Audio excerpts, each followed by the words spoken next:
மீனம். மீனராசிக்காரர்களுக்கு ராசிநாதன் உச்சத்தை அடைந்து ராசியில் இருக்கக்கூடிய சனியை பார்க்கிறார், 9ஆம் இடத்தையும் பார்க்கிறார். 9ஆம் அதிபதியாகிய பாக்கியாதிபதியாகிய செவ்வாய் பாக்கியத்திலேயே அப்படியே வலுவாக 7ஆம் அதிபதியோடு இணைஞ்சிருக்கிறது மிகப்பெரிய கொடுப்பினை. காதல் உறவுகள் நன்றாக இருக்கும், கணவன் மனைவி உறவு நன்றாக இருக்கும், நட்பு உறவுகள் நன்றாக இருக்கும், கணவனால் மனைவியால் லாபங்கள் இருக்கும். மனைவிக்கு வேலை கிடைக்கல, வேலை கிடைக்க போகுது. கணவனுக்கு வேலை இல்லை, கணவனுக்கு கடன் தொல்லை, அதை விட மேலே கணவனுடைய பொருளாதார நிலைமைகள் சரியில்ல. அவங்களுக்கெல்லாம் கொஞ்சம் கொஞ்சமாக அப்படியே ரிலீஸு இந்த மாதத்துலேருந்தே ஆகும்.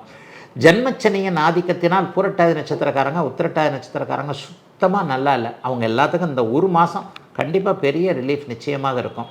ராசிகை உச்சகுரு பார்ப்பதால் அந்த ஜென்மச்சனியினுடைய தாக்கம் கொஞ்சம் அப்படியே கொஞ்சம் கடுமையெல்லாம் கொஞ்சம் குறைஞ்சிருக்கும்.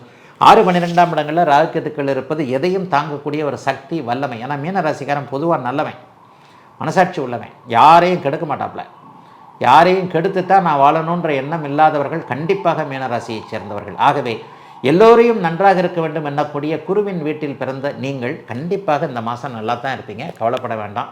படிப்படியாக சில முன்னேற்றங்கள் வரும். பாக்கியாதிபதி வலுவாக இருக்கிறதுனால கடந்த காலத்தில் அப்பா கொடுக்க முடியாத விஷயங்கள், அப்பாவுக்கும் உங்களுக்கும் இருந்து வந்த முரண்பாடுகளான சில விஷயங்கள்லாம் இப்போது அப்படியே தீர்வுக்கு வரக்கூடிய தன்மைகள் நிச்சயமாக வருகின்றன.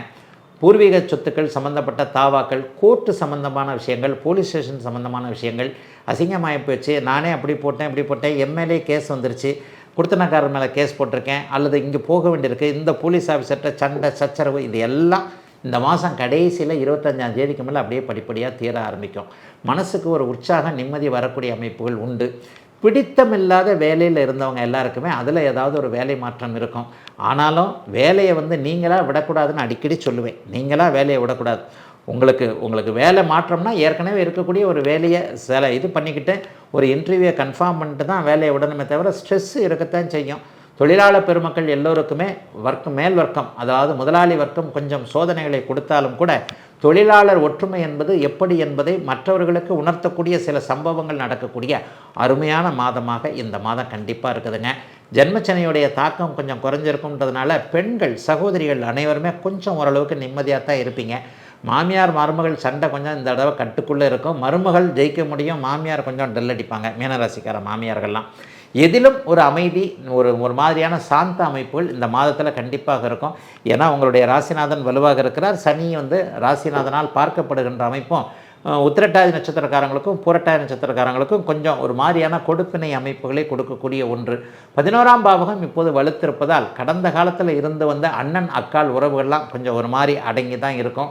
இது வரைக்கும் அண்ணன் கையெழுத்து போடல, அக்கா கையெழுத்து போடல, அண்ணன் சொல்கிறத கேட்க முடியல, அக்கா சொல்கிறத கேட்க முடியலன்றவங்களுக்கு அதிலிருந்து நல்ல மாற்றங்கள் வரக்கூடிய தன்மைகள் உண்டு.